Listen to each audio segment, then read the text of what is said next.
Yes, sir. Thank you.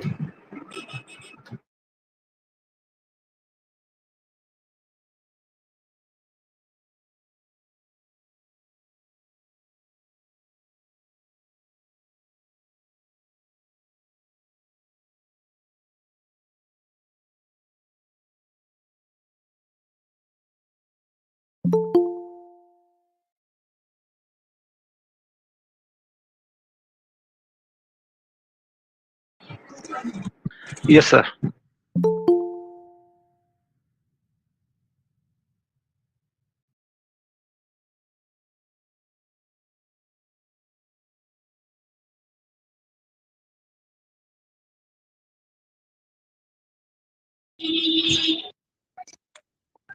Yes, Dr. Ibrahim, you can start now.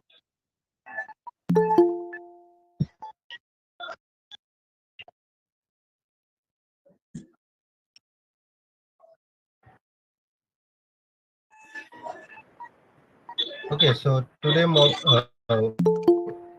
webinar is on the application of project management principles in everything we do.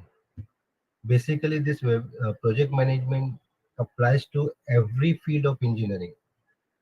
Okay, even it applies to the other part of advertisement and everything. So this will be a very interesting webinar conducted by Mr. Samir Khan. So I will invite first of all to have a recitation of Holy Quran by Professor R. Ahmed. Okay, am I audible? Yes, sir. أعوذ بالله من الشيطان الرجيم. بسم الله الرحمن الرحيم. ويل لكل همزة لمزة الذي جمع مالا وعدده يحسب أن ماله أخلده كلا لينبذن في الحطمة وما أدراك ما الحطمة نار الله الموقدة التي تطلع على الأفئدة إنها عليهم مؤصدة في عمد ممددة صدق الله العظيم. Thank you. Thank you, sir, for the beautiful recitation of Quran. Now I will invite Dr. Bhaskar Gazdas for his opening remarks on the webinar. I hope I'm audible. Yes, sir. Yeah. Good morning to Speaker of the Day, Mr. Samir Khan, Vice Principal Professor Zahir Khan, and President of NDLI Club, our faculty, and my dear students. First of all, I would like to thank Dr. Ibrahim Sheikh and Professor Shahab Dabir for giving this opportunity to interact with you all on the inaugural keynote. Now, let's come to today's topic, which is the application of project management principles in everything we do. And in bracket, we have almost. Yeah. As we all know that the project management domain, it's not branch specific. That is, if a project manager has digested the principles which have been outlined in the PMBOK, that is Project Management Book of Knowledge of Project Management Institute, then he or she may execute any project, for instance, IT project, construction project, or the projects related to space program, etc. But the condition here is it has to be unique, right? The condition for the project management is like the project has to be unique. It has to have some unique value. The very concept of project is like it must be non-routine, or else we all know it, like it falls under the category of operations.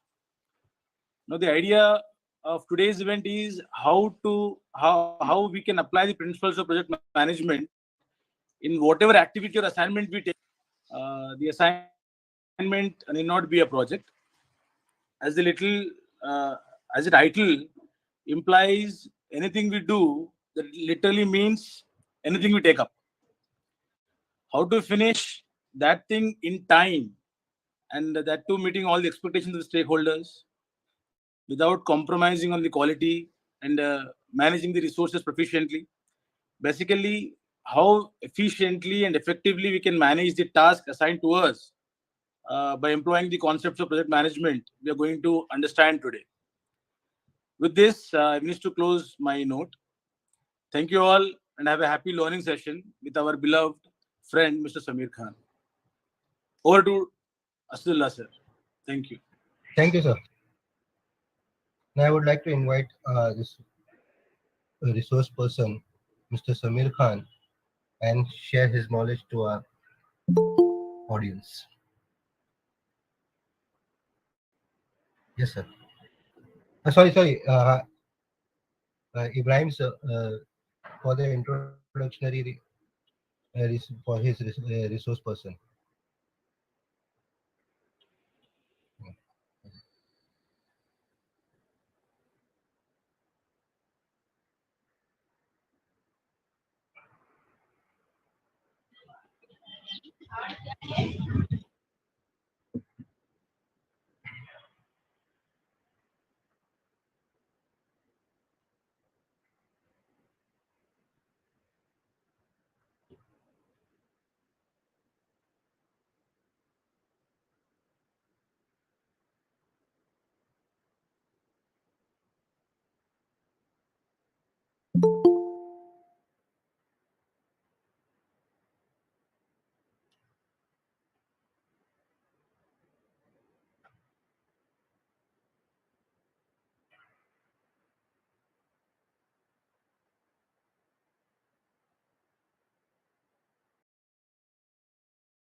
Thank you, sir, for the introduction of the resource person.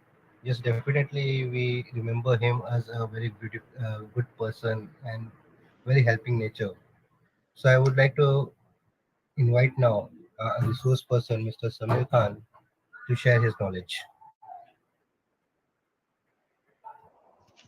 Good morning, everyone, and thank you so much for the introduction, Ibrahim sir.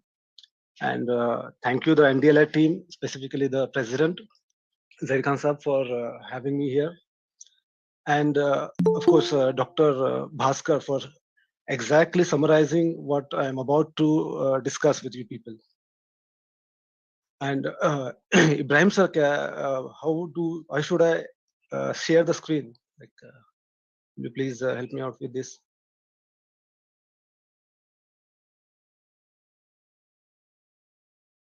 Okay.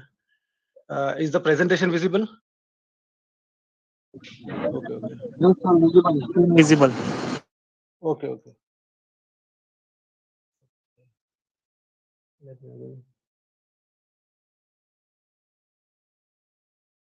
Your screen is visible. Okay. So I have on screen the presentation has started. So is it now visible? Yes, yes, yes. Yes, Okay, yes. okay. So thank you so much. So let's start and dive with this what topic that I have to share with you. And almost every one of us knows many things about it. But let's see how we can apply that in informal, how we usually apply it in informal settings, and how we can improve that and apply the same into a formal setting. To the project management principles, we can apply if there are certain requirements. If those are met, yes, of course, we can apply these principles to everything, almost everything we do. So these are some of the points that I would like to throw at you first. Don't just get distracted by this, because all these points will make sense once we complete the presentation. So the important point that worth highlighting is we all are professionals, and we all do involved in some kind of projects. One of the projects like this presentation. So there were team members who were involved extensively in organizing, arranging, and all doing all this stuff. And once this presentation is successfully completed, that project is we can say that it's completed. We'll see that in a minute. What we can call as a project. Harvard Business Review article. Yes, yes. Okay, thank you so much, sir. So Harvard Business Review articles showed that in last couple of years they have published almost 80% of projects are failing. This includes the institutions like NASA, IBM, Apple, everything that you know, and even small businesses. The PMI, as Dr. Bhaskar has said in the introduction, Project Management Institute's Pulse of Profession they have shared, and it says the similar results. 80% of projects are failing. Billions of dollars, means lakhs of crores of rupees are just being vested. Not we cannot call it vested, because they produce data for us to improve upon the future projects.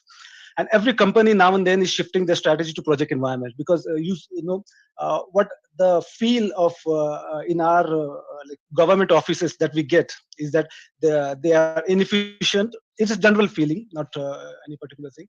They're inefficient, they're delayed work, the quality of work is not good. So all those things we don't see in the private settings, because they are being judged on their tasks, their assigned task, assigned work in time and within the scope.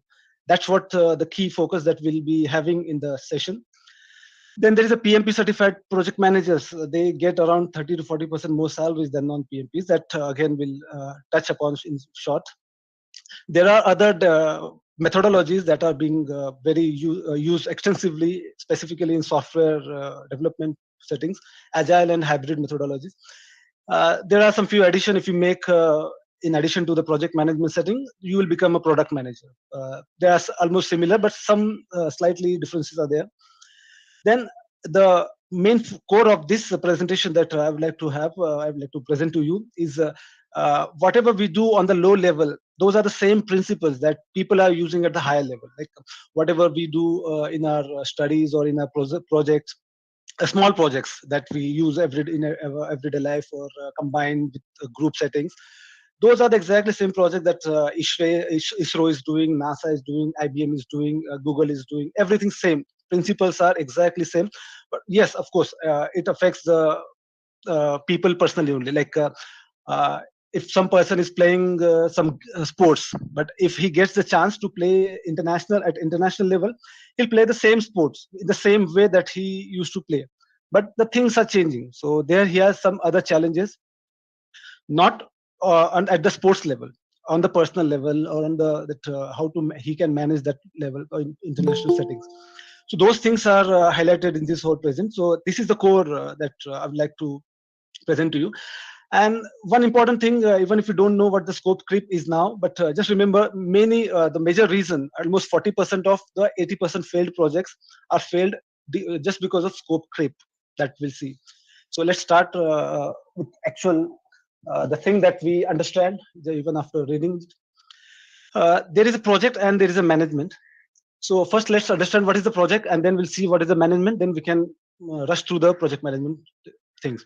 So any task, any work that we undertake, which is temporary in nature, and it will create a unique product or unique service or unique result, it is called as project. So if you don't, this is the definition given by PMI, the Project Management Institute. And any project, if you just ask 3 questions, if it has a fixed goals, like if I have to give an exam on some particular subject in this semester, let's say, so what will be the goal? The goal will be to appear the exam and attempt all the possible questions, that maximum questions. So that's the goal. Fixed start and fixed end dates. Like project needs to be started somewhere and it needs to be end somewhere. If there is no end date, that's not a project. So if I want to appear for the examination, there has to be some date that I'll fix, that from this date I'll start learning things, I'll start preparing things, and the end date will be the examination date. And fixed budgets. I'm sorry to I have just written the budget as the standard form, but I should have written resources. So budget may be the resources, the material that you get, the machinery if they are available, or the manpower. Every resources. If fixed resources are there, fixed start and end dates are there, fixed goals are there, that's called as project. So examples, means there are lots of examples. Let's take a couple of examples. Like if I have to, let's say, renovate my home. So that's the project. Why that's the project? Because I have a goal. So I have in my vision that now I can see my house. After renovation, I can visualize that thing. So that's the goal. That's I would like to go from current position to that position in future. Next, start and end dates. Okay, I'll start it by the next week because I have holidays or some I have to manage these things. Then I'll start. That's the start date. And I have already in my mind what will be the end date, because I cannot start renovation and end in a couple of years or more than that. I have to have fixed end date. Like in a month I'll complete that, or in a day or in a week. That's the thing. And fixed budget, like resources, whatever I'll require. So I maybe require tiling, paints. I maybe require a couple of persons, skillful persons for that, or some sort of thing that I will be doing. So these 3 criteria, if it is satisfied, it's a project. Like you have to prepare for the exam, same thing. Resources, goals, start and dates. If you want to build a spacecraft, yes, goals is what is the goal? So that spacecraft or that launching station will catapult the satellites, and you may earn the revenues. Start and end dates, like in 2 years times I'll be starting my services. So that's the start and end date. And there are resources required, like I require aeronautical engineers, I require space scientists, I require the material procurement teams, I require the legal teams to have all the legalities completed, I require lawyers, I require engineers, means every aspect, even the environmentalist, the place where I'll be having that facility. So there, what is the culture of people, whether they'll permit that space to be used as a space station. So anything, like right from the our day-to-day life to building a bridges, building machineries, equipment, building a software, everything. It comes under project if you can answer these 3 things. And if it is a temporary endeavor, if it is a unique product. Like next year, I'll appear for the next different examination.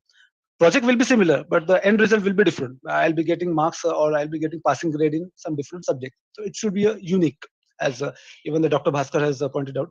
Then what is the management? Management is doing things that we do. The difference will be, it should be intentional and it should keep the futuristic benefit in mind. It should be like having something, utilizing something, organizing something. So let's have an example, 3 examples I'd like to share with you. grasp the idea of management in general. Spending, like if I have a money or if I have some resources, I can just go and spend anywhere. But if I utilize it, if I think, or if I plan it, like if I invest, if I don't purchase this item, if I purchase that item, it will cost me lesser than that, and it will have the same specifications, same uses, same features. This happens generally in the case of purchasing mobile phones. Like if going with one brand, I go with another brand, I'll get the same quality phone, same specifications, and I can save the money or I can extend the brand image.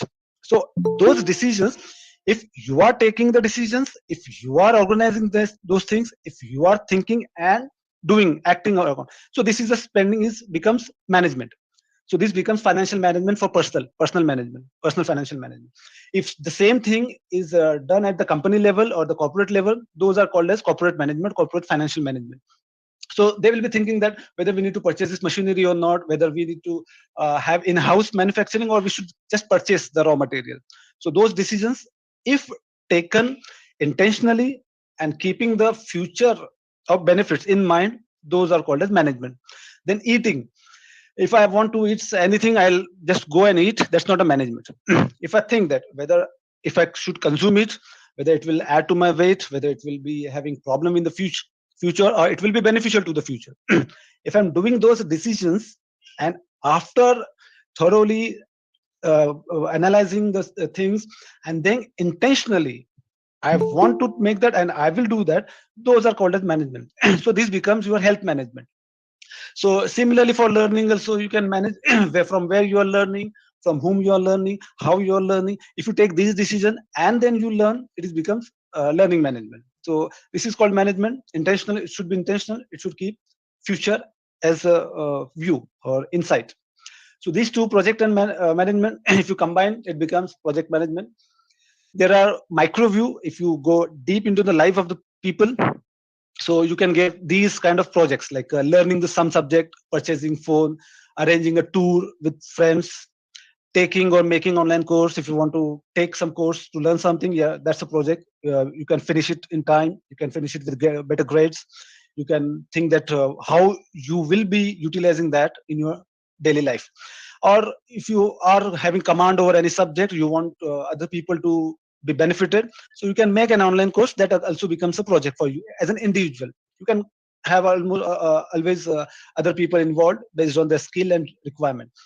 In the macro view, if you see building spacecraft, electric vehicles, any building like bridges, buildings, infrastructure, any kind of infrastructure, even plants, then creating a software, making small software, large software, a particular website, or streaming website, anything. Then power plants, mines, that's got covered. Generally, these there are two things: greenfield and expansion projects. There are many things also, but these are the main prevalent, distinguished things of project classification. Greenfield means if some geologists have find out that at some land they think that there is a gold beneath the land. So now there is nothing on the land. It just, if you see from the helicopter, you'll see only some grass or some only barred land. That's why it is called as greenfield. Means it starts from the non-existence. So those projects are called greenfield, and greenfield projects are very huge. Like you have to build a power plant, you have to build a mines, coal mines, these geothermal power plants, then gold mines specifically in African countries. It's very and South American countries. These are very high value projects. So those are called as greenfield. Expansion project, I'm already having a building or I'm already having a plant, power plant. I want to expand it based on the requirement. So those projects come under expansion. It's just a repetition or extension of existing facility. Then starting a service. Service is also comes under project, but start of the service. Like service we provide if someone wants to open a school. So opening of the school is a project. Running of the school is not a project. It's a process or it's operations. Okay, so that's the difference. It should be unique. It should not be repetitive continuously. Yes, of course, some changes are there. it can be taken as a project. Same car you are manufacturing for the first time, if you're manufacturing for the first time, it's a project. If you're manufacturing continuously, it's not a project. Yes, that continuous manufacturing facility, having that facility is one-time thing, so that's a project. But continuous production is not the project, it's a process or operations, better to say. Next, in informal setting, I have some three examples, just for the sake of understanding, grasping the ideas. Like my academic subject is there. I would like to clear the subject as students are there with us now. Then suppose I have to start a tour business, for the picnic of school kids. Let's suppose that. Or I would like to create a website for a startup. Example, some friend or someone has a startup on EV bike, and he has asked me whether you can create a website for me, launching a website. So I can take that as a project, and I can take that as a business. Okay, so these three things that we'll see in a brief, just to how. And this is informal setting, not formal. Informal setting. Informal setting. If I have to prepare for the subject, how would I go with it? I'll prepare these notes in my mind, like what is the subject syllabus. If the exam is in a week, I won't go by the books. This is what general tendency of the students is. They'll prefer notes because it's a rather it's prudent idea. It's a good idea that in a week you cannot go with the books and all the referencing those things. Yes, your objective should be clear, your goal should be clear. You have to clear the exam. That's it. So these things will come into your mind, like you will search for past exam papers to have some sort of similarities and some sort of direction where you should go with the subject content. Then you will analyze the thing, analyze the exam paper, that whether you have to go with the 100% of the syllabus or whether you have to go with the 50% of syllabus. That analysis based on exam papers and syllabus, you can it goes in your mind without any formal writing down. Then you'll start preparation. Again, after preparation, once you get something, then contingency kicks in. Like, okay, I have got these things, but what if whatever I have prepared is not there in the exam? What if whatever I have prepared, if my one numerical solution goes wrong? So those what if conditions are covered in contingency plans or risk management, better to say, in a project's management setting. Then the closure. Once the exam is done, whatever you have done, whether the project is successful or failure, it's the future task. Second thing, my tour business for school student. This is the specific, like my tour business. This is not specific, it's a general. Project should be specific for school students. Okay. So what I have to take care, they're traveling from school to the place and place to the school back. Then booking, ticketing of those, like if I have to go to the zoo, I have to book ticket for many students. Then I have to check for some concessions or some procedure, the legalities involved, documentation involved. Then consent form obviously comes to the mind. The parents should sign the consent forms. Then school contracting, how I'll be contracting the school, what money they'll take from the kids is their choice, but what they'll pay us, that's our business. Then team coordination. So whole the process should be coordinated well. So these are the basic things that comes into our mind, and we act accordingly in an informal setting. The third thing is creating a website for startup on VBike. Like I have to first decide if I get a chance to create a website, like whether I should create or give it to some freelancer. Like the person is given to me, I'll hand over to someone else. And these are the things that in industry everyone does. For example, there are many projects. Those come from the multinational companies from US and Western countries, European countries. Those come here. And if I have to work on that, I cannot get directly because I am not those people don't know me, but they know the TCS, Tata Consulting Engineer. They know the L&T, so they can give because they trust them. They have the credit ratings. They have the image, so they give their projects to like Boeing aircraft manufacturer. They give small projects to L&T, Tata Consulting, and likewise. Now, what the problem is, they L&T and Tata Consulting, they get very huge amount of. What they do, they just transfer it, they carry forward it, like the people like us, if we are good in our subject, we can ask they can ask us that please do these things, so they again carry forward the work. So now in this setting also, I have to think whether I can create in a given time, in a given budget, or I should have to give someone else, he will do, I'll just get my commission. Then comes what will be the domain, where I should be registering, hosting plans, design and development, then what team will be having, and what framework we should use so that the future implementation would be better. Then collaborating and completing work. Then finally, I'll give the website to the owner and he'll launch it. So these are the things that comes into mind in informal setting. But in formal setting, let's talk the same things in the formal setting.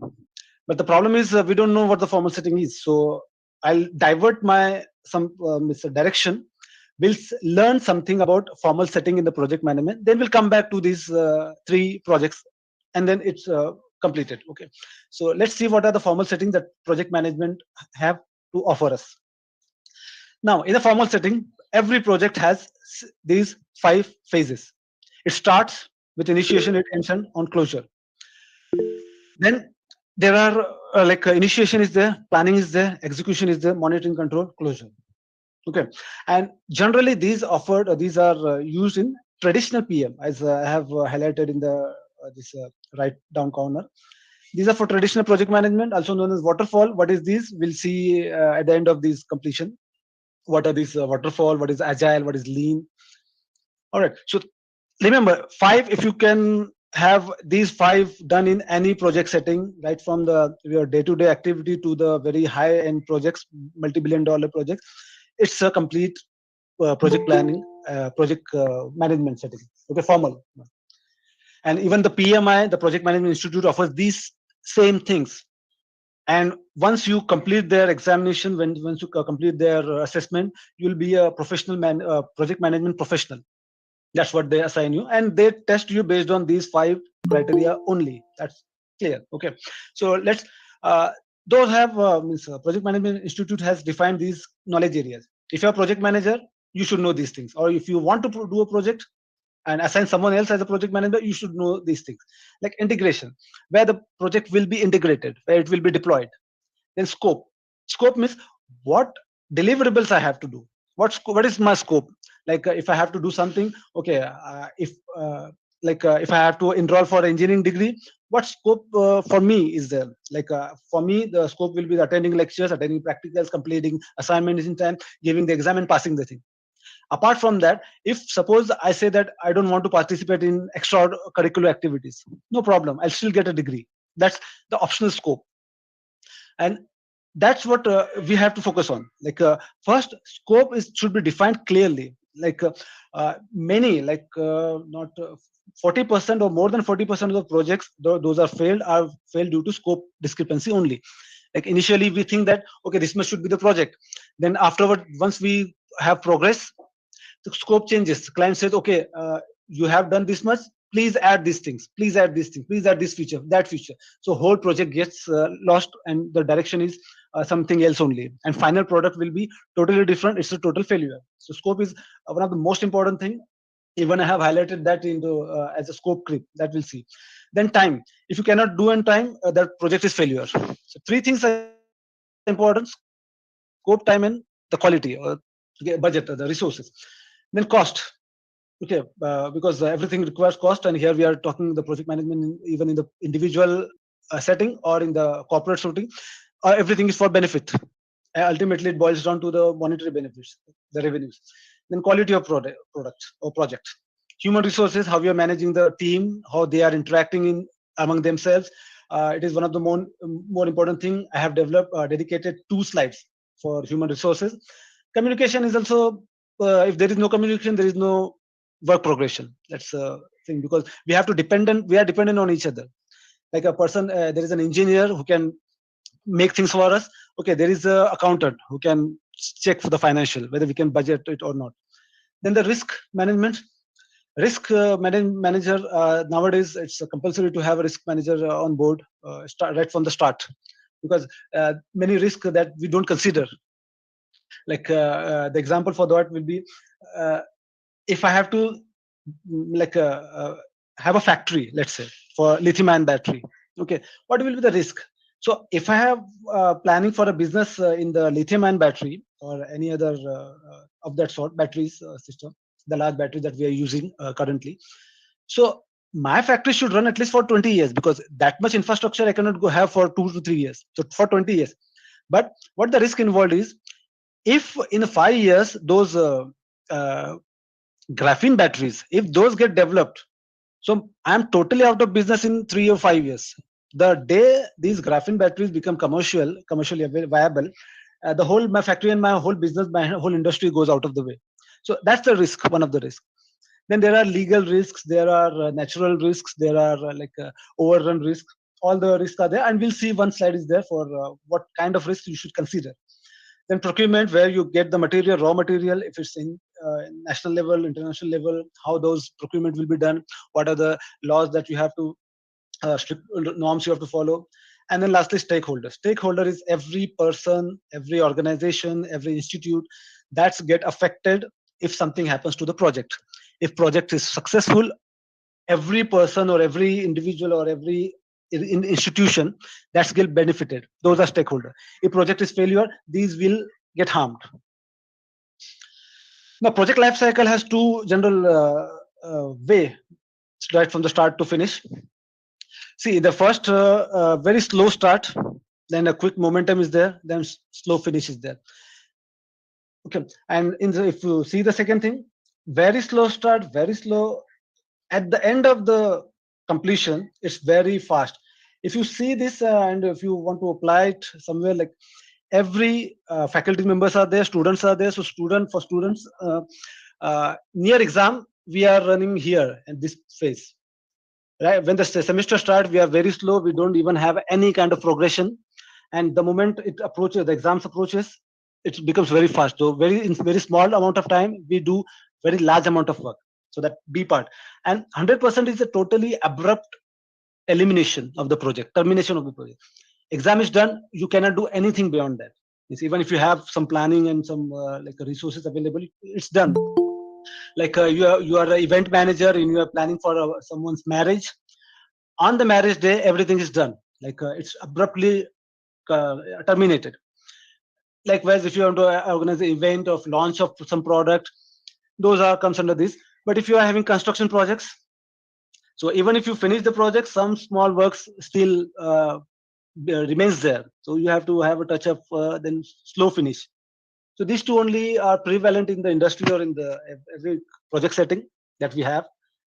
How it behaves in the life cycle. Generally, people use S-curve, and for the settings where launch date is compulsorily fixed, we cannot change or we cannot have any other thing like examination, marriages, all these things.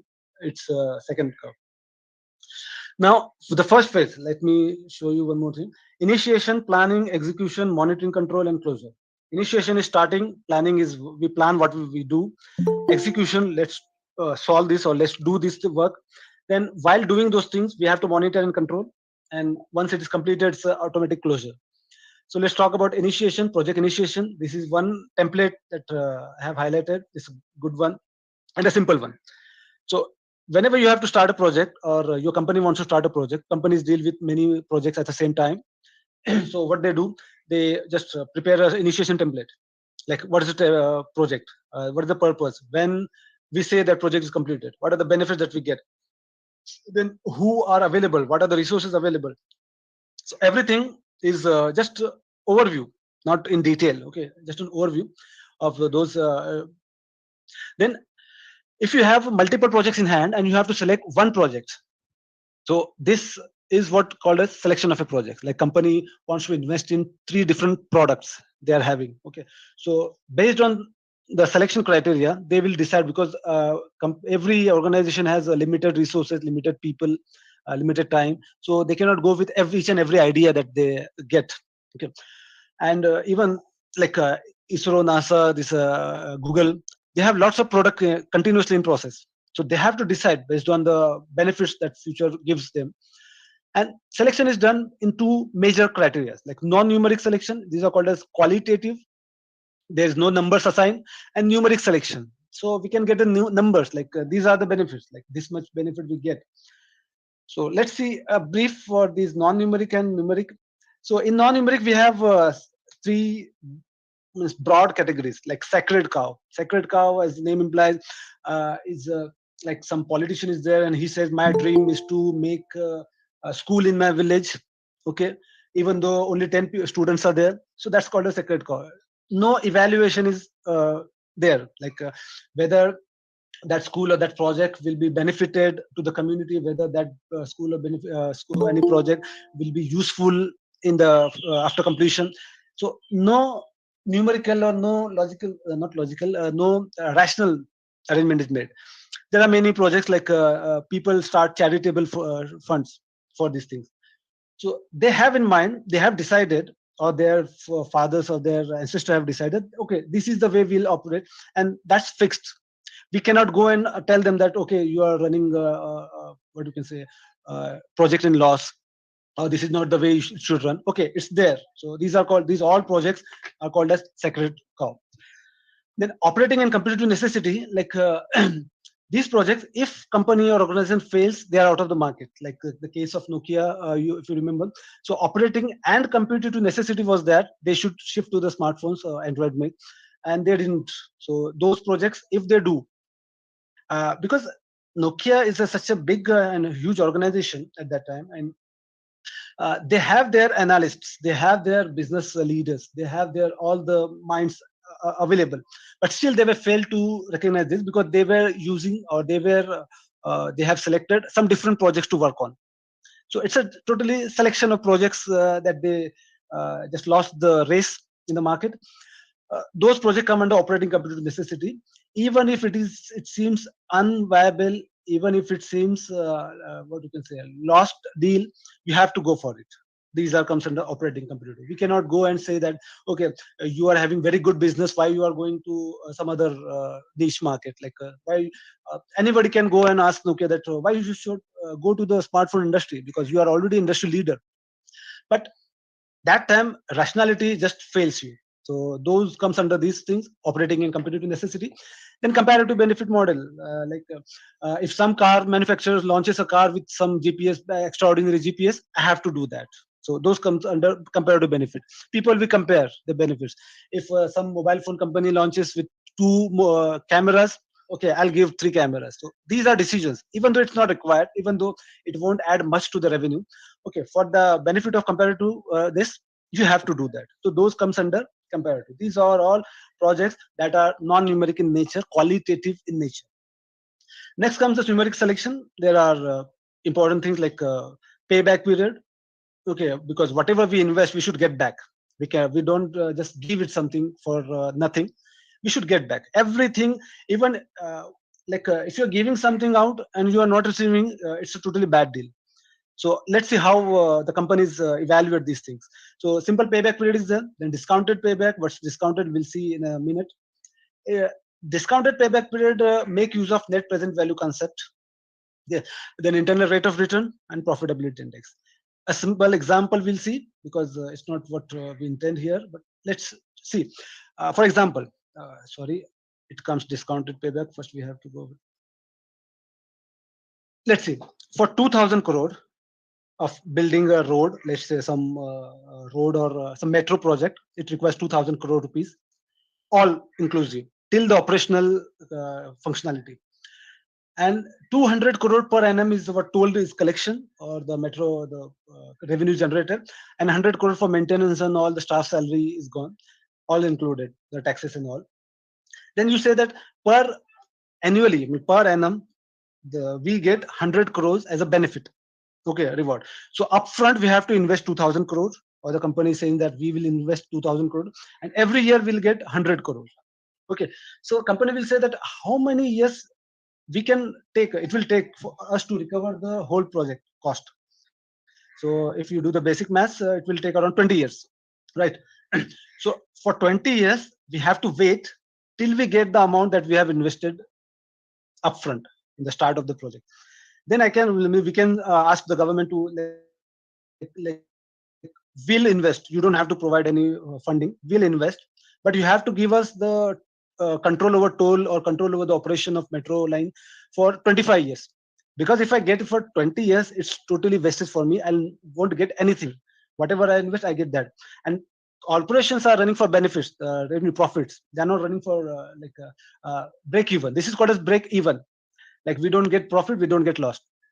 So benefit will be the for company if they ask for 25 years or 30 years deal. If they get 25, 30 years deal, okay. Okay, it's good.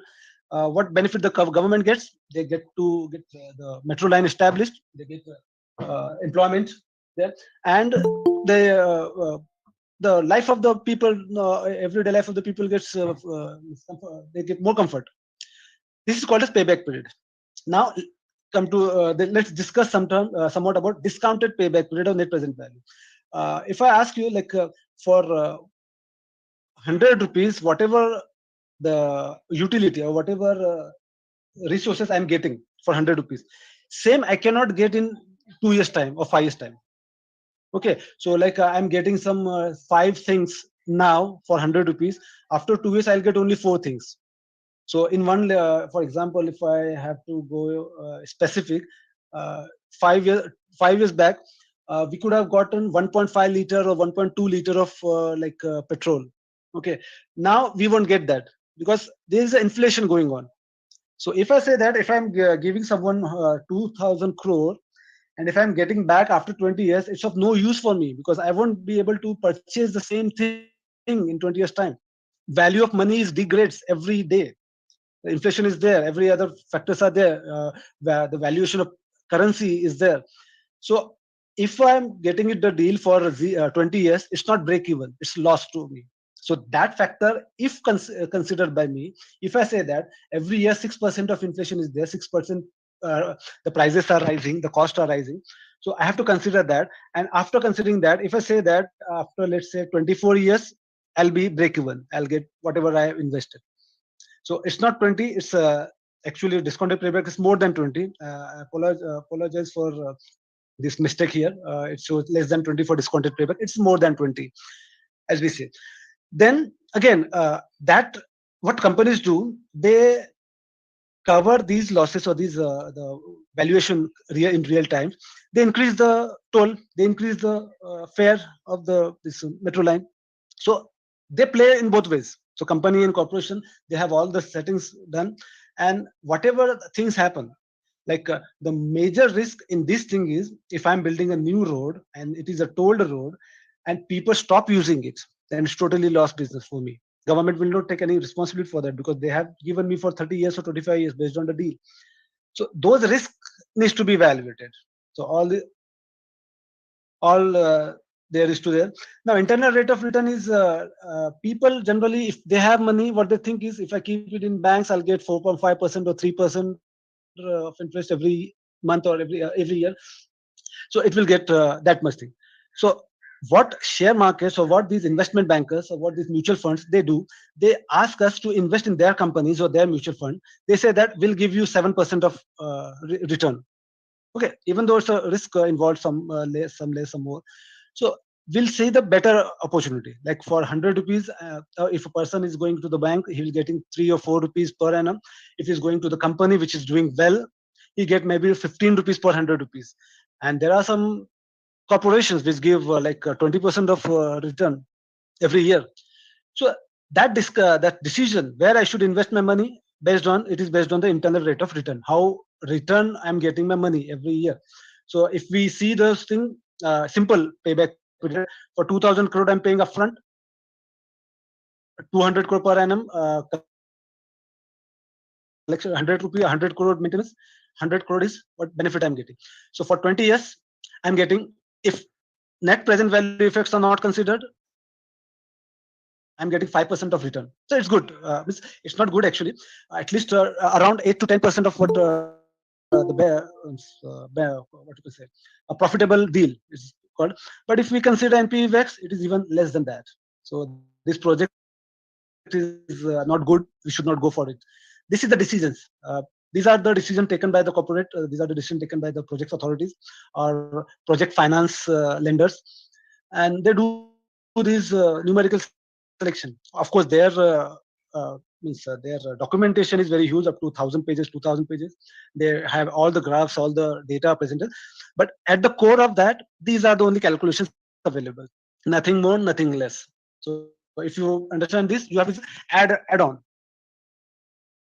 to lend a project or finance a project.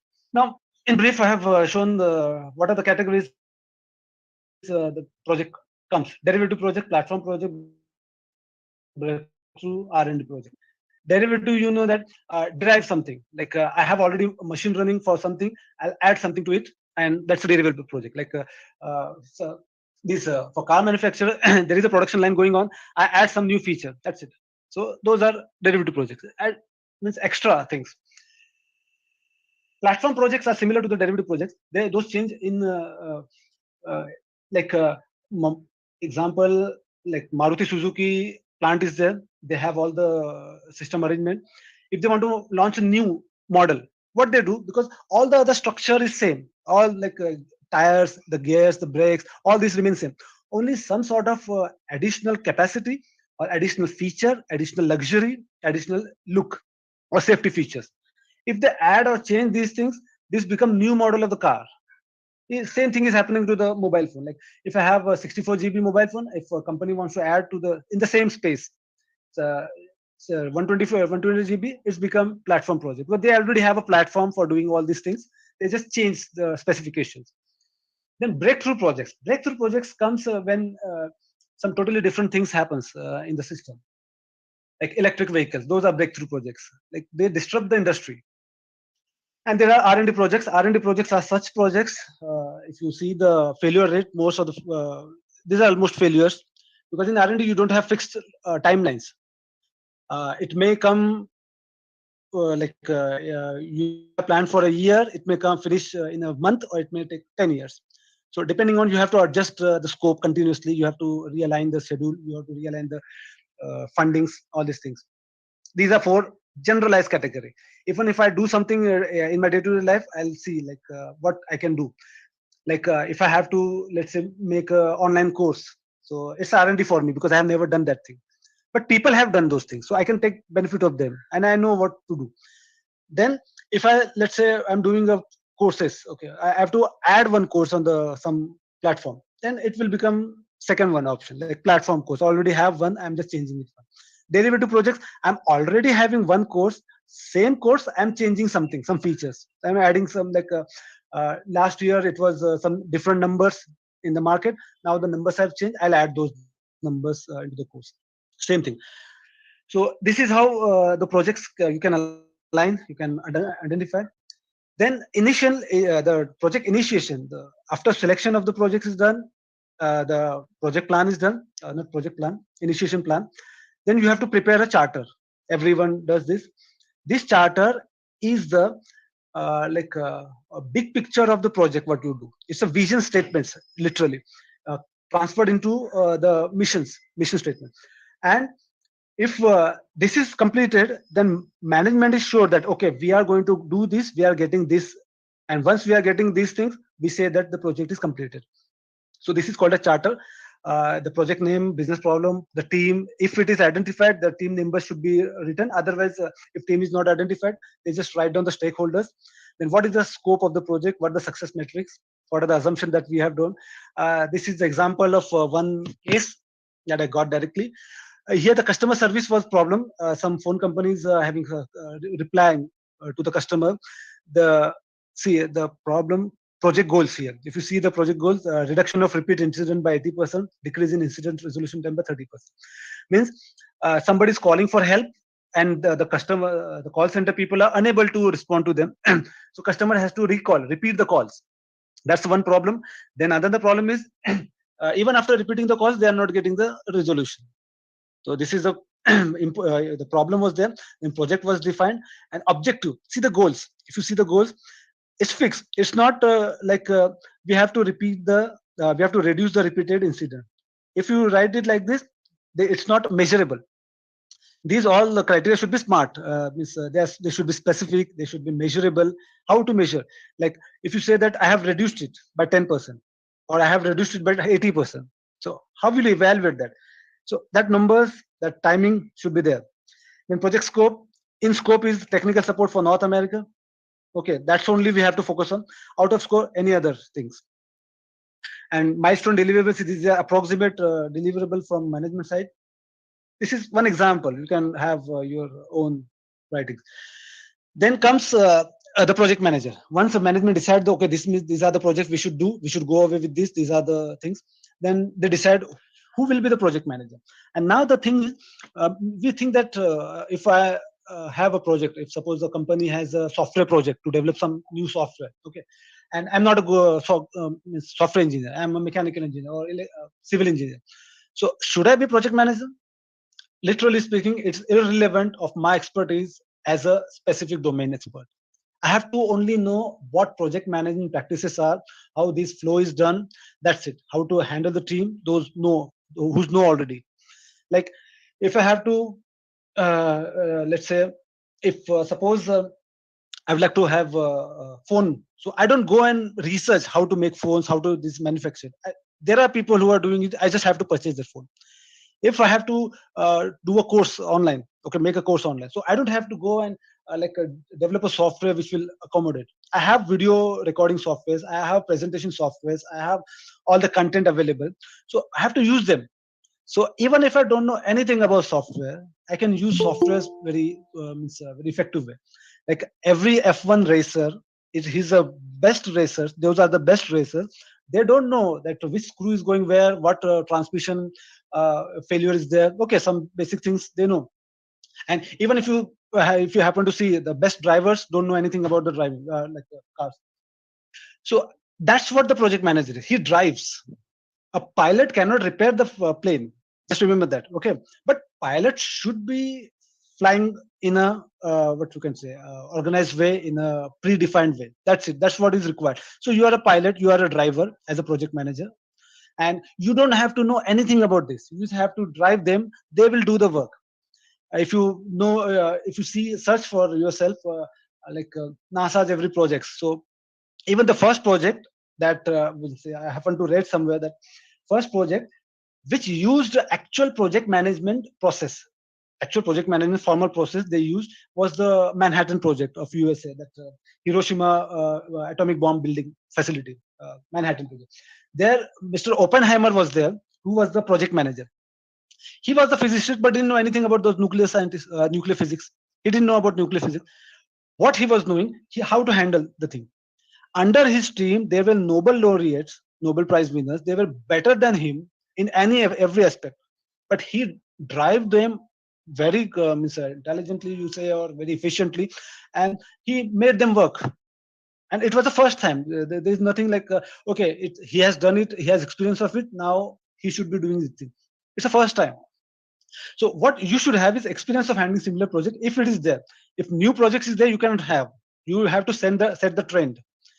Then skills to manage team dynamics. This is the most important, difficult task that is there, because even if the captain doesn't perform, team can win. That's whole objective here.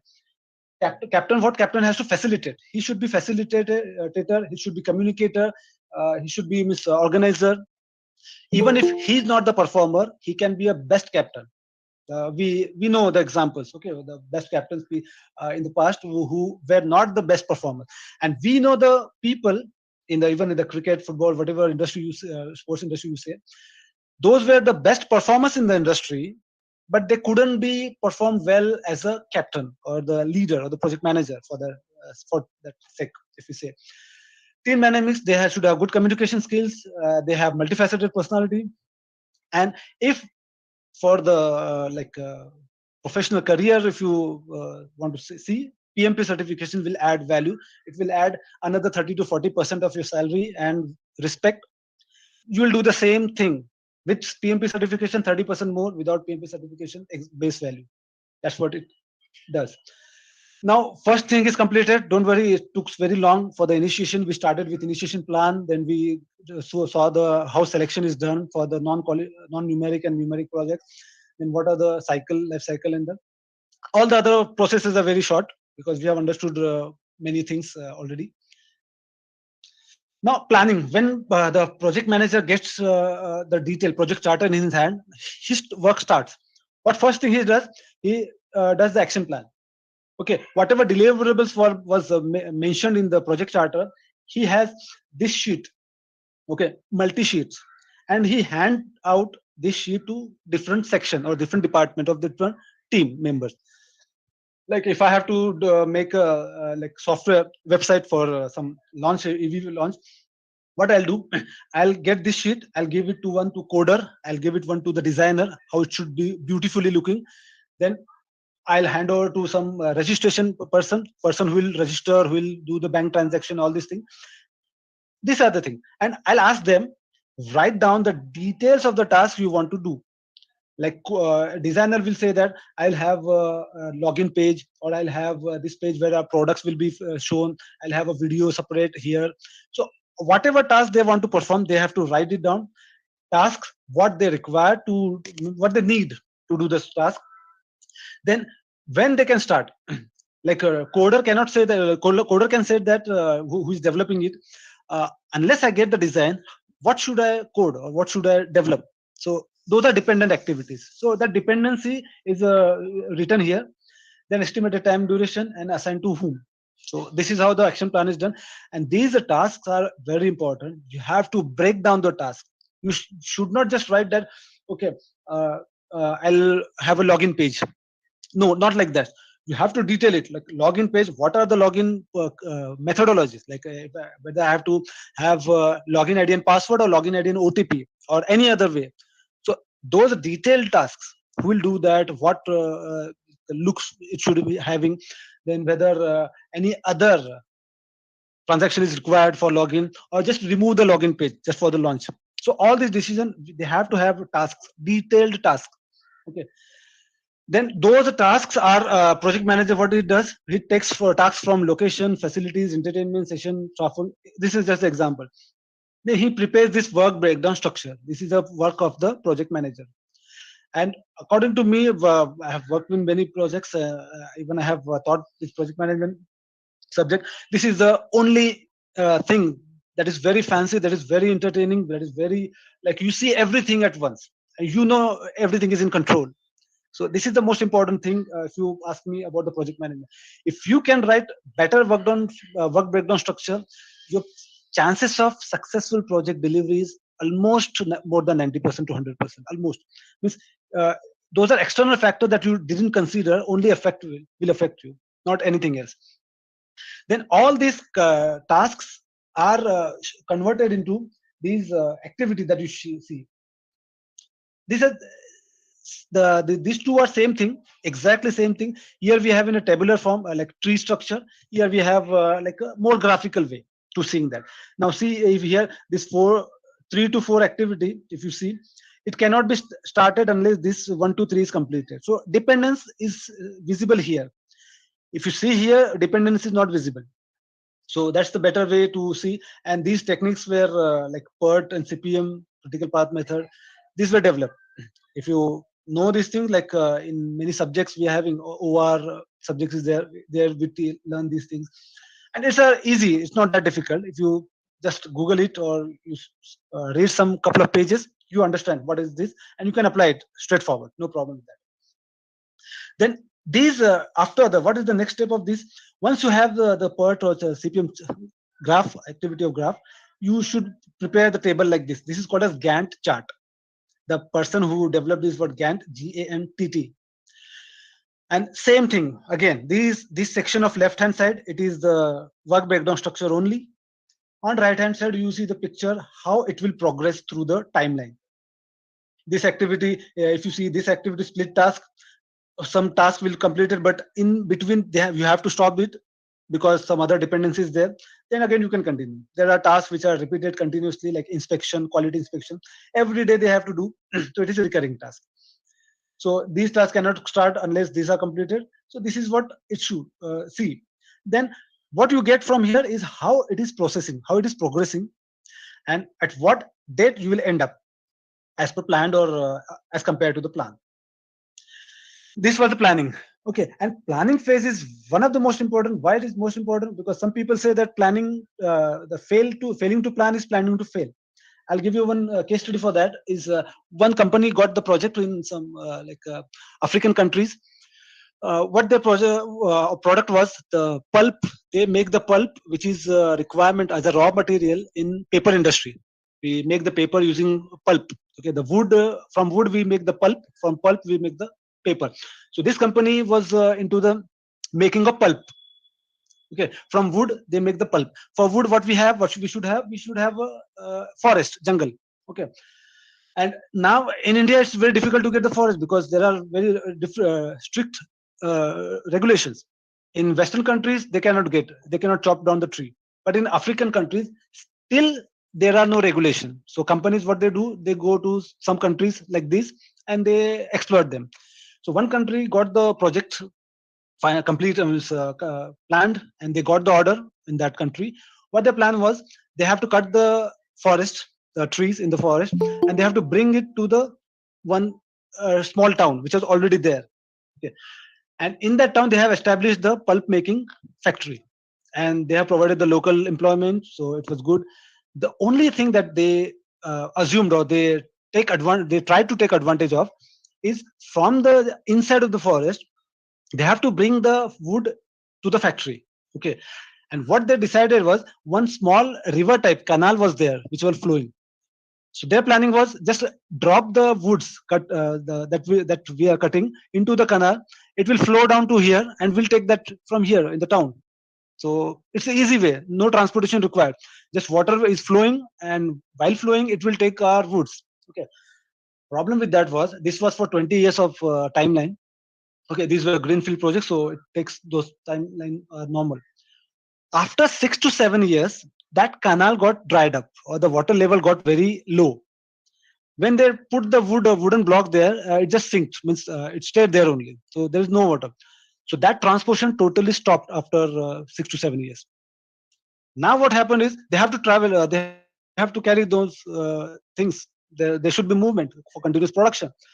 So they have to design special purpose trucks for carrying it out through the dense forest. And those fuel prices, resources, human prices, all these salaries and all, after a couple of years, means for 5 years, they were totally profitable. In 10 years, they have to shut down the facility because they were in the debt. Means, they were gone in the negative side of that. So that was the planning flaw. It was not considered as planning flaw because they have planned everything clearly, because they were the professionals. It's not like that. But those people couldn't identify a risk, natural risk, that whatever we are exploiting or we are taking granted, that can go wrong. That was the assumption, and that went wrong, and the whole project was shut down in half of the time. Like in 10 years only, they went bankrupt and they shut down the facility. So those are the things that one should keep in mind while planning. Then execution phase. Execution phase is what, again, importance of planning. I'll have add a couple of sentences.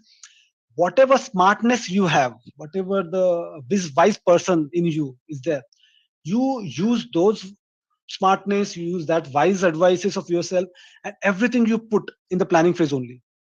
Whatever scenario you want to consider it. Whatever risk you have to consider it. Whatever thing you have to plan it accordingly.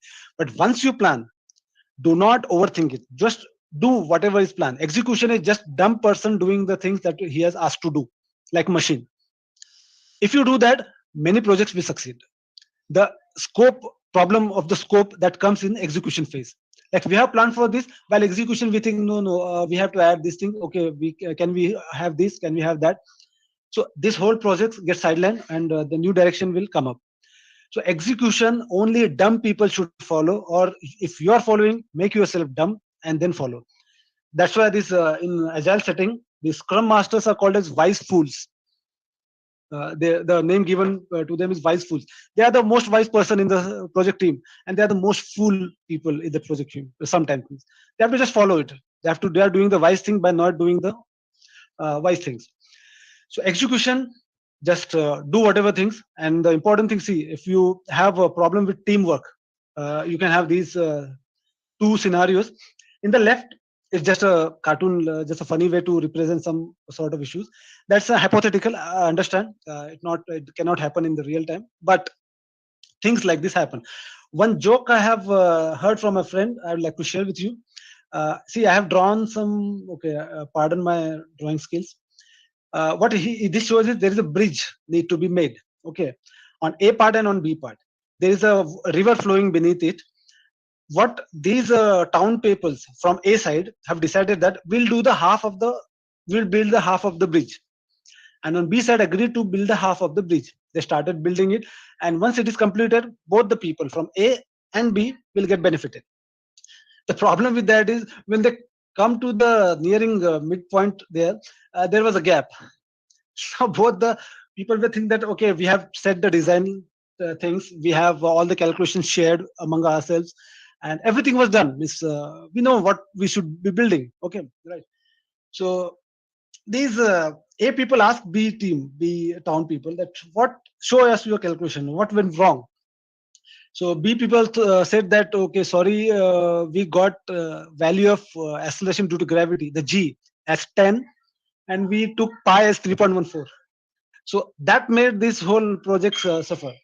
And even if it looks like a hypothetical scenario, even if you think that okay, this is a joke, in real time, $1 billion people, people are using crores of rupees, they cannot do such silly things. Let me share you one thing: the metric system, the foot pound system, and our SI system. Just because of conflict in that, NASA's Mars Climate Orbiter, that spacecraft, got crashed. Okay, just because of the conflict in metric system. They didn't coordinated the units. That's the only thing that was responsible. NASA agreed to that, and they lost $125 million spacecraft in 1999. So even though this looks like a silly things, it does affect even the most appraised, most what you can say, renowned professionals. Those also do the same thing that we do in our day-to-day life. So even if you are playing at the international level, or you are playing at a local level, even if you are working for yourself, or you are working for, let's say, Fortune 500 companies, same silly things will be done by there, will be done there, because after all you are a human, and humans tend to do these things. A complete picture, let me show you what generally happens. Yeah, this I think many of you have already seen. Just to demonstrate something, I like to say, see the 12th number, that graphic. This is what customer wanted. Okay, so he went to the some firm and asked, okay, let me have this. All right, what customer has explained, it's shown in the first slide, first picture, and how the project leader have understood it because of the lack of let's say knowledge or clarity.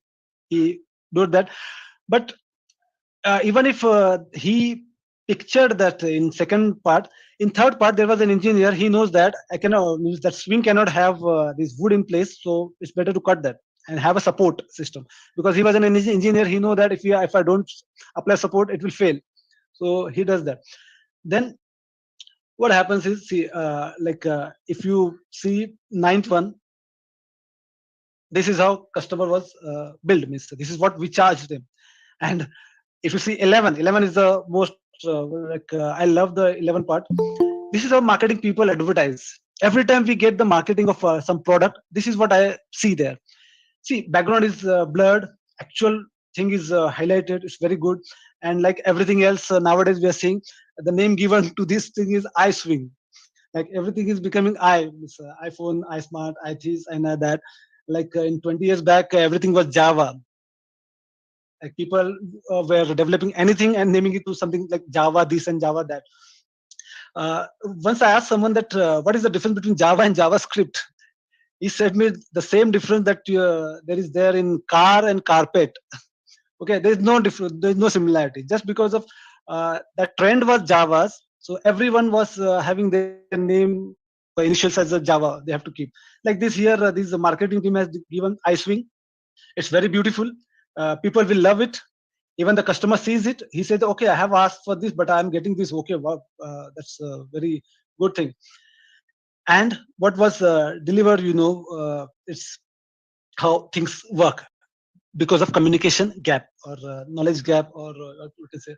It's a those things. Scope creep is there. Now let's because execution time is main focus is on project teams development and growth. There, if you get your team in sync, literally you can make miracles. Like I have read this case study of one company, I don't remember his name. There were 40 engineers in software part, and they were building something for some Microsoft, something for Google. They were just consulting firms. Those 40 people in sync, in tandem with each other, they developed the code like which even 400 professionals at Microsoft couldn't do that in the same time. Okay, that was the benefit of these having like sync. And that sync, these are the stages. Just go through it. It doesn't matter what whether you remember it or not. It's a forming, storming, norming, and performing. Forming means, okay, form a team. We get to know each other. Okay, this is that guy. This is that. Okay, he's a commercial guy. Okay, he's a marketing person. Okay, he's an engineer. So this is the formal. This is the form team how we are forming. Then storming. Storming means we get to know each other closely. Like, okay, he's a coder, but he's a very good coder. Okay, all right, that's a very good thing. Then we come to know that, okay, he's a marketing guy, but he lacks some software ability. So we can ask them, okay, please improve your ability in this particular software. So we get to know the limitation and benefits of each and every team member. Then norming. Norming when comes is like we accept the person as it is. If he has limitation, we accept that, and we align our requirement based on that. If he's better, we accept that and we align our requirement based on that. So this is what sync happens, and it happens in the norming. Once this has happened and every team member knows every other team member by their limitation, by their benefits, by their strength, by their weaknesses, and they all agreed to do the same for each other and work in tandem, that team will definitely, even though small, even though less knowledgeable, even though less skillful, whatever less you want to apply it, they will perform very better than the more professional working in discrete fashion. And this is the evidence. If you go to the PMI website and you go read the case studies on this, you'll have plenty of what do you say, evidence for that. And lastly, performing. Once the team is fixed, like, okay, this guy is doing that guy is doing that, I'll have things arranged for me like this way, let's perform. And they do. Last couple of things are remaining, like we start the project, we plan the project, we started execution. In executions, the first thing is aligning the team. That's it. Okay. Then monitoring the project. So while monitoring, new what you can say, surprises come that we couldn't understood in the planning phase. Okay. So here, if we have done the risk analysis, we can have mitigated that risk, or we have eliminated that risk. There are PESTEL for framework. Okay, its short name is PESTEL. These are the political risks involved, economic risks, social risks, technological risks, legal and ethical. Political risk means in the country like let's say not North America, South American countries like Brazil, there the political risk is very high. Next, if you go to the some countries in the Middle East, some African countries, they just default and their political structure is very unstable. So if you happen to do business there, doing business there, it's very risky. So even people will not fund you based on that. So those risks can be mitigated. There is only one way to mitigate those political risks in those countries: involve the World Bank. Because if World Bank funding is involved, those countries do not default in general. This is what the main benefit of World Bank or AFC or IMF is there. Then economic risks. Economic risks, as I said, whether it will be economical, whether if that example of pulp manufacturing company, those are economic risks they didn't consider. Then social risk. Social risk is cultural risk again. When we have to put our factory, when we have to put our project, when we have to design something for other people. Like if I have to design my website for, let's say, African people, let's say Mongolian people or Chinese people, so I should not add something in English or in Hindi language that would offend them, because we know if you know 2 to 3 languages, you can have some words which are very normal in one language, and if you just say those words in other language, it will make people offensive. It will hurt people. So those things are very important in social settings. Some people do not like to shake hand at the first meeting, and if you just do it, so they'll feel it rude. Some feel it good. So those social risks are there, and how they respond to the change. Some people don't like the factory or these things in their vicinity. Some people don't like something written on the website they are visiting, like this. Then comes the technological risks. Technological risk is that the technology we are using, and we think that using this technology we can be a market leader. It may happen that during the project execution, those technologies just go out of the way only. That's the technological risk. Then like a photographer, the Kodak company, they were the technological leader. They have some technology. It's like monopoly only. But that technology just went into the sidelines. So they didn't consider the technological risk. With that technology, those company washed away. Then there are legal risks. How legal setting is there? What should be the contracting with the, if you are having public project like government involved, what legal things are there? What legal bounding for your waste dump management? What legalities you require for raw material purchase? What legality, like if you purchase some materials and you have to just show them how you will keep them, how you keep them, how you process them. Everything should be there because of their what you can say harmful nature. Then there is ethical sense. Nowadays these are considered ethical sense risks, but previously it was not there, even in last 10 years. This is just a form we should fill. Like I have identified a risk. What is the risk? That this country can do a default. What are the likelihood of occurring risk? Uh, in the last 5 years, has that country defaulted? No, then the risk response will be nothing. Yes, then risk response. What will be the risk response? Okay, what we have to do, we have to have some third party arrangement. Risk identified is, let's say, if I am learning for some subject, if that particular topic, like for 6 modules, I have only taken 3 modules. If from 3 modules, 1 module is not there only in the examination, that doesn't come, that didn't show up, what is the likelihood? Like what are the chances of that chapter I'm not seeing in the exam paper? So I'll see past data. And if that occurs, what will be my response? So in addition, in advance, we are preparing ourselves for risk response. This is how this assessment template should be filled up, and this matrix should be done. Like if it is likelihood is chances are more, then it is high risk. If impact is more, it is a high risk. Otherwise, those in red, you have to consider it more. Either what you have to do, you have to change the risk to someone else. Like I know my website could get crashed in like safety security. What I'll do, I won't be having my own security in place.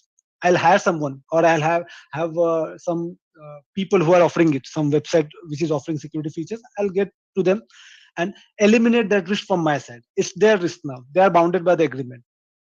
Or I'll mitigate the risk, or I'll reduce the risk, or I'll avoid the risk. Like if I'm getting the risk of having some chapter, there is a chances of 50-50, I'll just eliminate that chapter. I'm not going to read that chapter, I'm going to read some other chapter. So this is where we can avoid even risks. This is the monitoring control. And lastly, closure means project get completed or terminated. There are 4 ways we can complete or terminate the project. I have to show you again here. This is the S curve, how generally projects perform, and this is the project that are timeline bound, strict timeline bound. 100% means completion. Or extension, the project is stopped. Okay, why it is stopped? Because maybe the objective is achieved before. For 5 year, 1 year timeline was there for me to do something, and I have achieved it in 3 months only. So project needs to stop. Otherwise, I should spend those resources and timeline. So that can be this thing. Or it is unsuccessful. Like I see that it is not going anywhere, or I have some other project which can take over. Okay, that comes here. So even if the project is major success, and now I have developed some new engine, that was my project. And what I should do with that project is I should incorporate that project into some other project, or add some other project into this project. Like a university creates an academic department. Okay, we start some other department, and initially only few courses we offer, like language department. So, but those courses are getting more traction, so we can have full-fledged department for that. So that becomes another project. So that project is terminated, new project or addition to that project is added. Now integration. So whatever resources available to the project was after completion, or after just stopping, or after rejecting the project altogether, but resources are there, manpower is there. So what we do, we use manpower to another function. We use those resources to another function. We use the funds to some other projects and all. This is what termination by integration. So the parent organization takes control over all the resources. Then project termination by starvation. This is the most awkward and embarrassing way of eliminating the project. Just leave it. The higher executives don't even want to talk about that, whether you have ongoing project, because if they say that we have terminated this project without any successful outcome, it's on their the question is on their credibility. So they want to just keep it. Once they up till they go out of the organization and someone else come and blame is on them. Like these scenarios are there. Termination by starvation. We don't provide any sources. It's continuously starves. So these are the settings what we have asked in the start, like project management and formal setting. These were the formal setting. Let me reiterate: initiation, start date. Okay, decide what if options are there. Decide which project to do based on the non-numerical and numerical. Then plan it. Detail down is a very important thing. Unless you have a very fine details, it's very difficult to go. And whatever brain you have to use it here only. After that, just become dumb executioner. Then execute it. While executing it, team dynamics comes into picture. How people are executing it, how they are working, how their internal dynamics is improving. Then monitor and control. See what something happens, something better, something worse. Because the risks are the risk are things that we don't have any planning initially in the normal flow, but they affect the project if they happen in a positive way also, negative way also. So risk are both positive and negative, but we don't know upfront whether they will come or they will impact us. And then finally closure. Okay, and these are for traditional PM only, also known as waterfall. Why these are called as waterfall is because, see, if I have decided what to do, then I have to continuously do that. I cannot change the scope. I cannot change the way that I'm doing. Yeah, some sort of deviation is used. So when you see the waterfall, once the water gets off the hook of the lift, that high cliff, it has no way to go back. It just have to fall down. So this methodology or this phenomenon is what is followed in traditional project management. That's why it is also called as waterfall project management. Okay, and now we know formal setting. So let's see in brief. Okay, what this can be happen. So important things are project charter, work breakdown structure. That's what the important things. So for academic subject, this I have just written the subject syllabus. Like subject syllabus is one head. So in that, what I have to do, I have to decide on modules to attain 80% of marks, questions having 80% of marks. Okay, so that is specific. Subject syllabus not reading the syllabus. It's specific that decide on modules to attain 80% of marks. Okay, that's it. Now subject notes. So identify best note available for the selected topics only. Don't go beyond that, because your aim is to clear the exam. And past exam papers, then separate out questions types and weightage in some of the last papers for those topic only. Again, okay, restrictive, specific, measurable. Okay, then analysis. Map the syllabus so that important things should not be missed. Do not include any topic of less important overall and to examination, overall development or examination. Then preparation. Read through for one time. If you just read it and theory question comes, you can at least write some 1 or 2 statement based on those. Then make formula sheet for numericals. Solve the solved problem taking help of the formula sheet. If the formula sheet is at your hand and you can solve the question, that means if you learn the formulas, you can solve any question. So see any variation in problems are there. Sometimes some changes are made in the examination. So if those variations are there, if you can handle that, it's very good. And read theory a couple of times. So these are the basic steps for a work breakdown structure. These are the breakdown. Now what the next step should be, you should assign timelines. You should assign and start doing one by one, like a waterfall. Okay. Then this additional slide that I have created yesterday only, it's very important as not in only project management setting, but in every management setting. The person name was Pareto, an Italian person. He happens to be economics also. What he tried to say that 80-20 rule is what he saw in everything he analyzed. Okay, once he saw in his own farm, then he tried to get to the government documents. Then everywhere he could find his hands on. So everywhere he checked, he find 80-20 rule.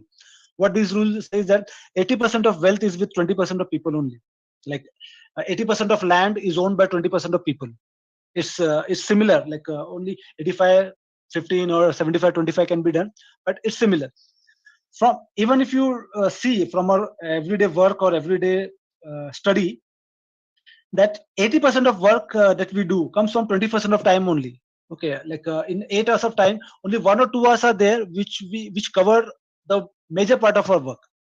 So we can agree on that, because every day I agree, and every person I ask, those people agree.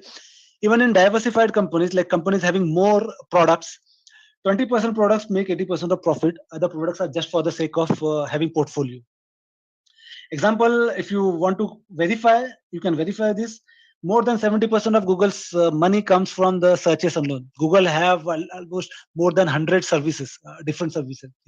Google has YouTube Cloud, Google has the Sheets, the Office Suite, Gmail, professional mail services, everything they have. But major Google search, more than 70% of other, just they are running for the sake of portfolio management.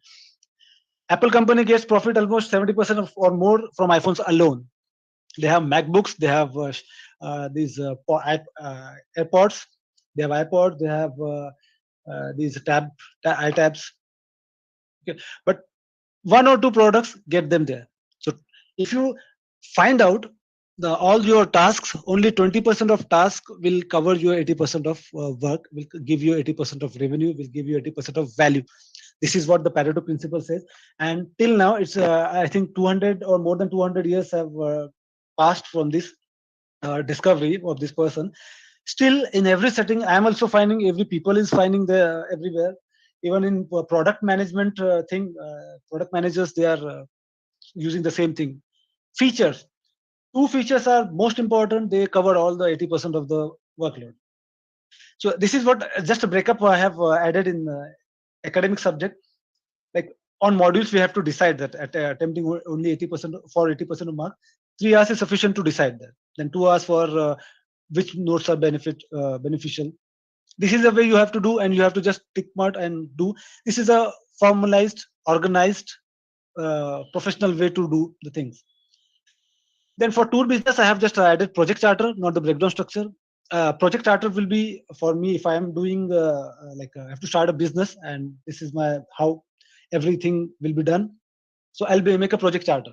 This is a project charter for me as a owner. Scope.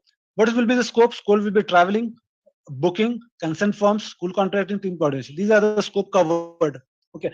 What will be who will be the stakeholders? The project team who will coordinate these things. The business owners, like I am myself for this case. School management and school staff. Those are the project stakeholders, because anything happens to the trip get delayed or a bus get failed, anything that happens to that project, these people will be affected. People will have if everything goes smooth, these are happy. If something happens, these are hurt, or these are unhappy people.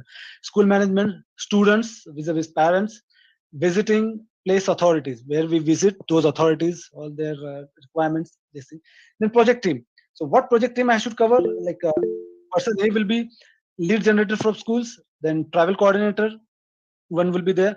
Then documentation, one person will only do the documentation, consent form, then ticketing, then agreement form, then to provide the students some leaflets or information or their iCards if it's there. Then the trip coordinator. This is the way project charter is made, and this is the way forward. Then for every project, the project manager will be handed over this project charter, and he has to plan his way out. For creating a website for startup on EV bike. Okay, so I have considered this as to give the attendees as a homework. You can have a project charter, you can have a work breakdown structure. If you want, you can send it to me. I'll verify that and I'll add some comments through NDLI team. You can send me. Then make project charter. From team gets the task in depth. That's a work breakdown structure. Then prepare a Gantt chart. Gantt chart preparation software, even in Excel you can do. There are online available options are there, paid options, free options, all is there, and start doing and monitoring. Okay, but for these kind of software projects, agile methodology is suitable. So that was what the coverage of main coverage of this presentation was there. That these are the 5 phases, and we have applied this. we can apply it anywhere we want. Now, let's compare the futuristic project management methodologies that are coming into the picture, and that those are gaining traction. Traditional PM that we have seen, all this whatever we have seen is for traditional PM only. It is also called as waterfall, and it based on predictability. We should know from the first day that what will happen at the last day. That we should be able to predict, including the risks. That's what this traditional PM is all about. Even today, for the large projects, this is only needs to be followed. Like I have to build a bridge, people are already build the bridge. I have to just copy their project management way for. Okay. Then lean, there is a lean thing, lean whole methodology is there. So they have a schedule flexibility. Like whatever is needed and when it is needed, it will be provided then and then. Like if you are opening a business for let's service provider. So service providing means whenever customer requires a service, you should be available there. So that's what, and for these things you require experts. So only requirement here is expertise for addressing those needs in time, because you don't have time to get the skills in between. And this is called as lean, means like fire brigade operations. Those are lean operations. Okay, so whenever it is required, skilled people are available. Just they go and do the work. That's it, on time. Okay, schedule is very tight there. Then agile scope flexibility is there. Agile is very famous nowadays, and there are many frameworks have developed. Like Scrum is very popular nowadays. What they do is like if I have to create a software, I'll create a software and give it to the people to use. Now they'll say that okay, these things you should improve like this, like that. So I'll collect the feedback, I'll change the software, I'll give it them back. Again they'll say something, I'll change the software, I'll give them back. So it is continuous process. If I do these things continuously, and if I ship it in every shipment, my total projects is delivered. Okay, quality will be varying. Working product is delivered with low quality. Next time, working product will be delivered with high quality, more quality, or more functionality. So this is how all the big names that you hear in software industry, like Google, like even iPhones, these Facebooks, everything was done using Agile only. I remember in one interview, this Larry Page, the Google co-founder, has said that initially when Google was not this much famous, continuously people are adding, means more and more new users are being added to the Google's client list, means user list. So in one interview, the interviewer asked Larry Page that why you are not advertising your search engine. Means if you are getting more traction, that's good. But if you advertise, if you market the product, you'll get huge response. You have the potential. So what Larry Page said that, see, we are not yet complete. That Google whole thing, the whole search engine, we are not yet complete. Every day we are getting responses and we are improving upon. And every day we are having new people using our services. So after, like a person who wants to use Google now, and a person who wants to use the Google 1 month afterwards, what I'll prefer is everyone should use the Google 1 month afterwards, because that time 4 to 5 times better is our product. So we are improving. So more people that are coming later stages, that will be more better for us. And lesser people, those who only give us feedback, the early nerds, that what the industry call them, they give us the feedback. That's sufficient. So this is what the agile is. It's very flexible. But scope flexibility is there. Every time you deliver complete project, there is no like in agile. If you use agile, there is no incomplete project. There are only like scope deficiency will be there. Quality will be lesser or more. Functionality will be difficult or easy. But yes, working product you will get. That's what the agile is all about. Now, this was the second sheet after what I have shown you, the title sheet. Again, I have added this thing so that let's discuss these things, whatever we have discussed based on that. Harvard Business Review article shows almost 80% projects are failing. Many things we know that it can fail. PMI's Project Management Institute Pulse of Profession shows similar results from Harvard as of Harvard survey. Companies are continuously shifting their strategy to project management environments because they know that in short time we can achieve the results faster. Okay. PMP certified PMs get around 30% or more salaries than non-PMP. This is for the career growth and having more advantage. Agile and hybrid methodologies are gaining traction. They are specific. They were specific to only software industry. Now they are encroaching other fields also. if you add some sort of skills or some other parameters or some other deviations to these existing frameworks, you will become a product manager. There are some customer interaction more frequent changes. Okay, that is what change. That is what differentiate from product management and project management. Because you are a product owner and you change the scopes, you change the product based on the market feedback, but you don't change the project. That's what the main difference. Even product manager use the same tools. They use the same brainstorming techniques. They use the same that Gantt chart techniques. They use the same work breakdown structure, charter. Everything is there. Now the important thing again, I'm saying low level things are similar at high level, with much more effect. It affects personally only, because if you happen to see a person who is very good badminton player, the tennis player, playing at his local stadium, same person, if he plays at the international level in the Wimbledon finals, he has to play the same things. He has to abide by the same rules, exactly same principles. What changes is how he feels, because there is a stress, there is a pressure. So how he takes that pressure, how he respond to that stress, that only makes him internationally, what do you say, the champion, or a local guy. That's what the thing is. But principle remains the same. This is the message from this I would like to convey. If you are doing if you're a student, you're doing for the project management principle for applying for your subject clearance, you are appearing for some, let's say, PSU exams, you are appearing for gate exams, you are doing some project in your subject, you are doing project for final year, or you're at home and you want to repair your bike or purchase a phone. Whatever you do, if you just apply some principle in the project management, same setting, make a habit of this, because if you get a chance to apply it in very high level of macro level of project management, same thing you will apply, but you will you'll be having a feel of that, because you already have applied it many times. So it affects personally only. Stress level, pressure levels are more documentation is there, everything is more. If you see that way, like tasks are huge. You can for these whatever we have discussed, only 100 tasks are the maximum what you can achieve for, or what you can give for. But in actual project, there can be out of, for this 100 thousands will be there. Documents 4 to 5 pages, every project report completes, GitHub can be completed for us. In actual project setting, means tenth of thousands pages will be generated for the reports. Like in R, we have to take the consideration in risks. Same risks have to be considered there, but in large scale. So everything is there. Principle remains there at large scale.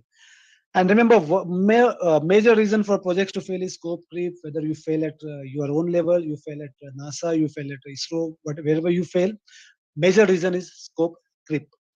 And now I would like to officially complete this. And I would like to apologize if I have taken more time.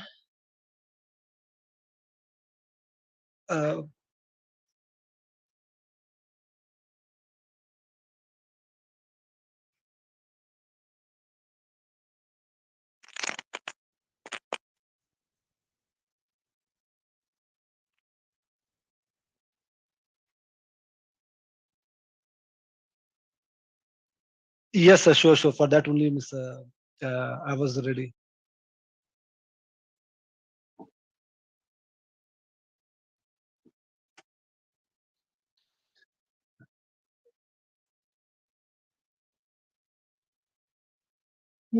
Yes, yes, yes. Sir, see, for specific, if academic final year project we consider, then what happens is initially students have limited knowledge of the project, because they only have whatever they have learned in the courses, and then whatever they have read over the internet or here and there. Now, when they actually do the projects, many things come up. At that. Then they can decide that whether we have to incorporate these things. So there the problem comes. They have decided that we will deliver these things. They have conveyed this message to their guides. Their guides are on the page, and now if they want to change something, and if a guide is agreed and if, everything is under control, that's not called a scope creep. It is agreeable deviation. But like customer or as a guide, like if I am their guide and I say that, okay, you have used these communication via cables, okay, remote control car if they want to have, okay, make it Wi-Fi or make it Bluetooth. So that's a totally scope creep. These are not decided, this was not decided, and students are not familiar with that. They have to work again, and the whole project gets lost. direction. So many times, not from the project side, they are always try to minimize the work. Worker is always try to minimize the work. This is the standard law. But from the customer point of view, from the guide point of view, for us, yeah, we can change the scope. But like, okay, this you have done is very good. One joke I remember, I don't know where, because many of my friends have used this. I don't know which movie they got that. Like, इतना जब खर्चा हो ही गया तो थोड़ा ये भी कर लें करके. Something is that sort of. So that's what. Like, we have done this, we can do these things, small changes. Those should not be done. That's a scope creep, actually.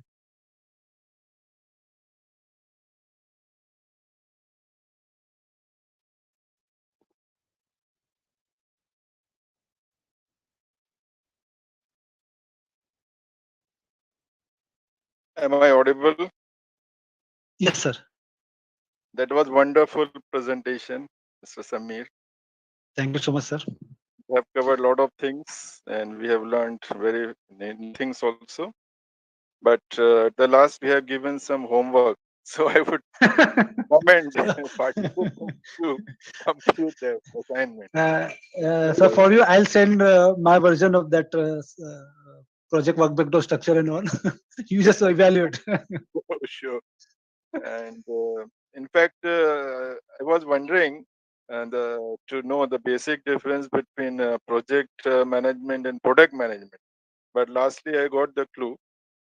But Okay, still, sir. I feel you said that few addition will make you a good product manager. So, is it justified if I say that for product manager should also be a good project manager, something like? Yes, sir. Like, for example, the example of the tour business I have given mentioned in the slides.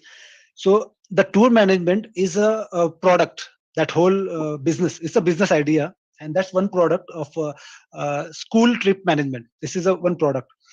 Now, if I'm the owner, I'll be the product manager, Okay. because projects will be for different school, different destinations. Those people will be working for me. So those are the project manager. One project for one school, I have to go to the planetarium.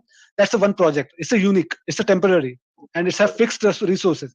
So if I'm going, I will be the acting as a project manager, and I'll complete right from the start, from the coordinating with school, then they'll with parents, then planetarium, seat booking, all these things. I'll be coordinating as a project manager. But Okay. it's a one project. But if from that project, whatever outcome they have shared, whatever the feedback I'm receiving, as a owner, I'll change that thing. So it's Okay. now change in the product. It will be change in the product. So that cannot be concluded as a project management setting. For me, it's a product manager, and for the executioner, the ringmaster, that's a project manager. Right. Right. Okay. Thank you.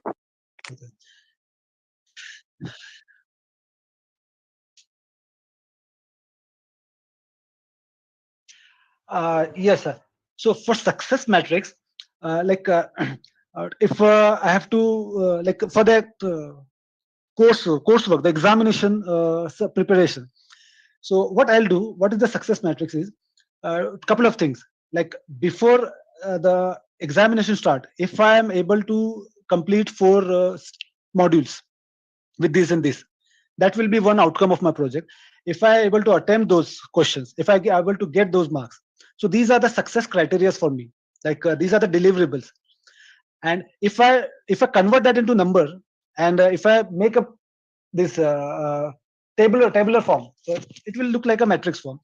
So that table will give me the how much successful I am with this. Like with it may be chance that I am failure in completing 4 modules. I have only completed 3 modules. I was able to complete the 3 modules in the given time, but I was more than successful because I attempted 85% of marks, questions of marks. So even though I am failure in the one aspect, I was more than successful in the other aspect. So that's considered, or that's included in the success metrics. So in different deliverables, how much successful I was there. So I think that has answered the question.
फिर उसका नीचे branches निकल के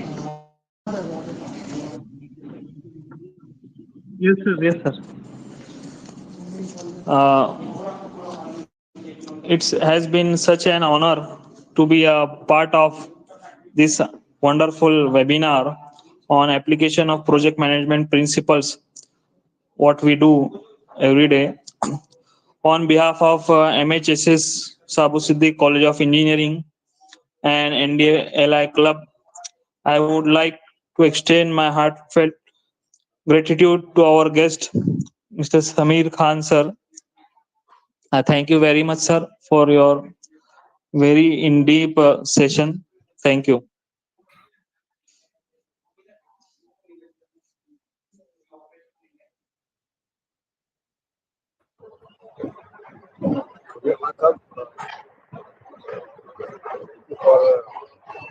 Thank you so much, sir, for your knowledge sharing and such a wonderful webinar. Now I request everyone to log out, and your certificate will be delivered in a week.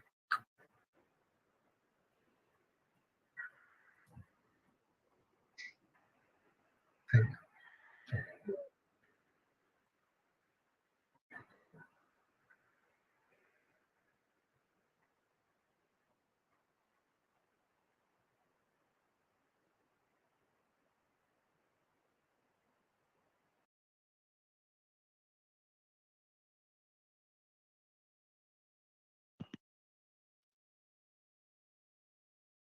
Okay, thank you so much, Thank- sir.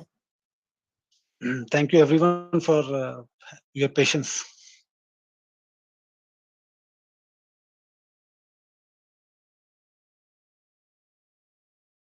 Thanks a lot. Thanks a lot, Saboo, sir.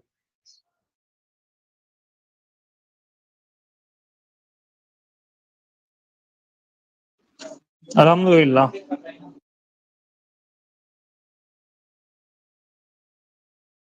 आठ वाले बचेंगे 8